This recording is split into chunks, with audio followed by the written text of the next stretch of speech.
Okay, we're going to look at Seamus Heaney's Out of the Bag, and this is probably the most, I'd say, complex, probably most difficult poem to follow in the edXL A-level collection. It's probably by the most famous poet. This is a poem that is also about family, memory. It's about doctors, healing, illness. And it's about that drawing in of all those things together. The bag that's referred to is the medical bag of this doctor, and it's kind of magical. And out of the bag come these children, babies, but they're also the memories. And in that way, the poem reflects, the poet becomes what the doctor is, which is out of the bag, he's able to pull these memories, pull these almost disconnected moments, and make them fit. And that's part of the magic of the poem. I think structurally, he's chosen these 3-line stanzas to make you think of the bag itself. But that's a rather cheap reading. Structurally, we begin in Ireland of his youth, then we move to Greece, and then back from Greece again, and then finally back to Ireland. That's the structure of the poem. Let's see. I mean, it's a long poem, so I gotta move fast and see what I can come up with. All of us came in Dr. Curlin's bag. He'd arrive with it, disappear to the room, and by the time he'd reappear to wash those nosy, rosy, big, soft hands of his in the scullery basin, its lined insides the color of a spaniel's inside lug were empty for all to see, the trap-sprung mouth unsnibbed and gaping wide. Then, like the hypnotist unwinding us, he'd wind the instruments back in their lining. I mean, the description is of a grand master, nosy, rosy, big, soft, really teeny accumulations to give us the sense of something otherworldly, I think, and again, magical. And this magic bag of his, trap sprung and unsnibbed and gaping wide, empty. There's nothing in there, and he's come with nothing. But by the time he leaves, there's going to be a baby here, and this is the magic of it. And so he shows them his tools. And then leaves with the bag in his hand, a plump arc. So that plumpness suggests the pregnancy, suggests something inside. And you know, in Heaney's family there was obviously a lot of kids, because until the next time came in, and he'd come in his fur-lined collar that was also Spaniard-colored and go stooping up to the room again, a whiff of disinfectant, a Dutch interior gleam of waistcoat satin and highlight on the footsteps.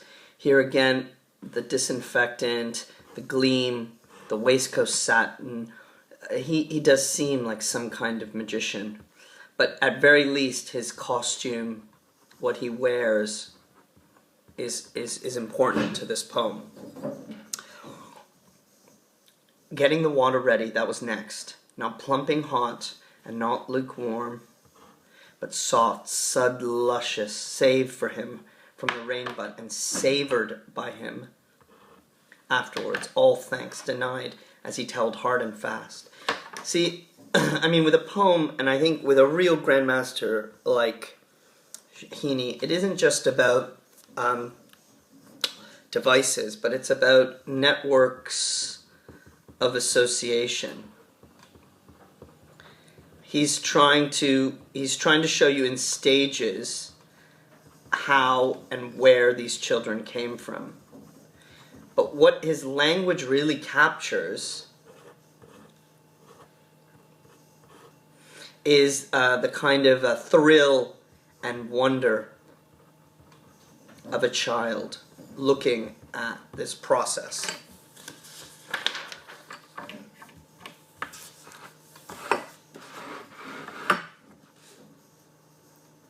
Let me see. Okay, yeah. To be squired and silk-lined into the camel coat, at which point he once turned his eyes upon me, Hyperborean, beyond the north wind blew. Look at that magic of his eyes, too.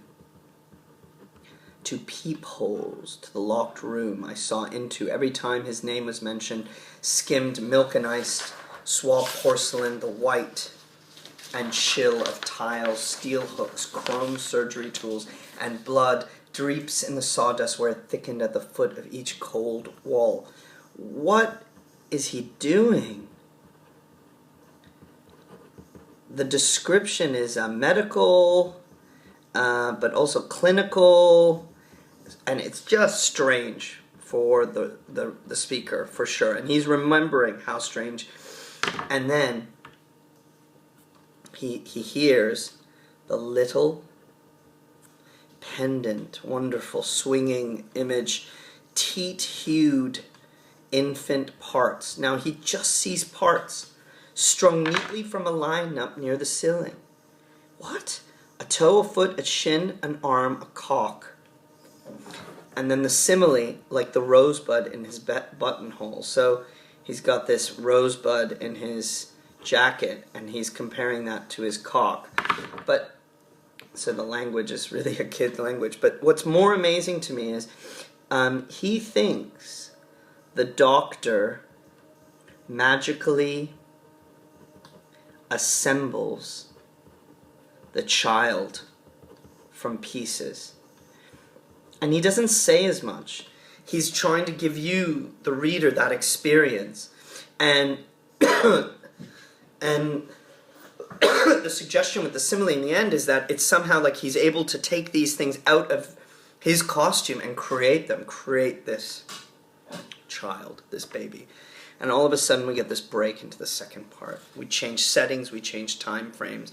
We're now in Greece at the Sanctuaries of Asclepius, which is god of healing, I believe.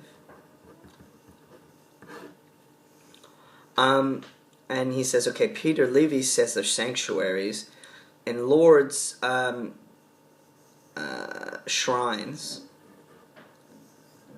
or of the cure by poetry that cannot be coerced, say I, who realized at Epidaurus that the whole place was a sanatorium with theater and gymnasium and baths.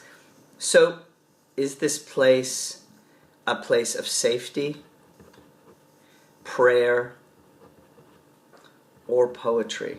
What is this place, this ancient Greek place for incubation, which in the context of a child means, to be protected and to be able to be grown.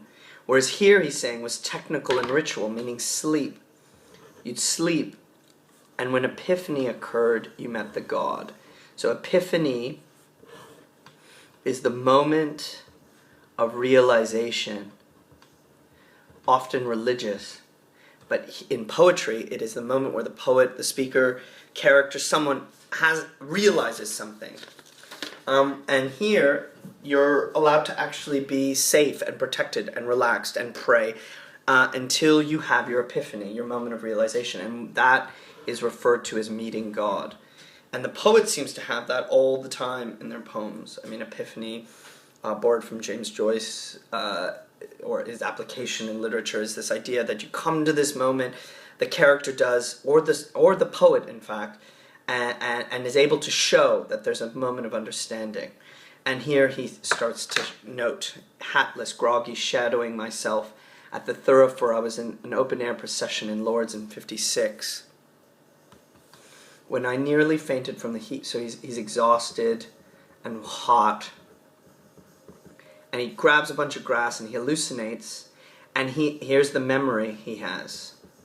He has this memory of this doctor, again, drawing. We get these images of these steamy drawings of fat kids with sausage arms in the steam, and women with dot breasts, giving them all a set of droopy sausage arms and legs. I've tried to create one there. And what he does, they soon began to run. They came to life. And he dipped and labbed in the generous sun's again miraculum. The baby bits all came together swimming into his soapy big hygienic hands, and I myself came too, blinded with sweat, blinking and shaking in the windless night. So he gets this memory, which is a kind of hallucination, of these doctors, of this doctor who's able somehow to bring these children to life and together. And he gets this while at this temple in Greece. 3, he shifts again. And why did he grab this grass? Because he wanted to send it off to someone going through chemotherapy, and it was someone he wanted them to live. And I didn't want to leave the place or link up with the others. It was midday, mid-May, pre-tourist sunlight in the precincts of the god. So he sends healing, hope, and symbols from the place, the temple, to an ill friend. But he wanted nothing more than to lie down under hogweed, under seeded grass, and to be visited in the very eye of the day by Hygeia, his daughter, her name still clarifying the haven of light she was, the undarkening door. He just wants to be visited by gods of healing or epiphany to make sense of all this. What does this place mean? What does this mean? And he goes back to Ireland, back to memory. The room I came from, and the rest of us all came from, stays pure reality where I stand alone. So this isn't hallucination. This memory is real. Memory is real. She's asleep in the sheets put on from the doctor, wedding presents. These are your finest sheets to impress. Me at the bedside, incubating for real. I'm protected for real. I'm growing somehow for real. Appearing. What a great pun. Peering and appearing to her as she closes and opens her eyes and lapses back. What a wonderful image of a baby. Into a faraway smile whose precinct of vision I would enter every time to assist and be asked in that hoarsened whisper. Actually, it's not his baby, it's his mother. And she says to him, "What do you think of the new wee baby?" There's slang, Celtic slang for small. "The doctor brought us all when I was asleep." So, out of the bag comes the magical creation of a child. And this it's not a lie, but it's a kind of ritual or something that the boy experiences and feels to be real. And it's in reflecting on this moment and thinking about these bags, it fuses with his memory of just maybe what he does as a poet. And somehow, exhausted, tired, in Greece, in a temple, he remembers this moment. And it melds with his other memories. It melds with his hope of someone he wants to live. So he grabs some grass and he throws it in an envelope and sends it to someone who's going through chemotherapy. And maybe he, the speaker, wants to do what it is this Dr. Kremlin can do. This idea of bringing life to the world, whether through poetry or through visiting a magical place to help his friend. It's a complex poem, definitely a poem that needs rereading a number of times to really struggle with its sense, but it's one that I think pays off and can give a depth of emotion and language and imagery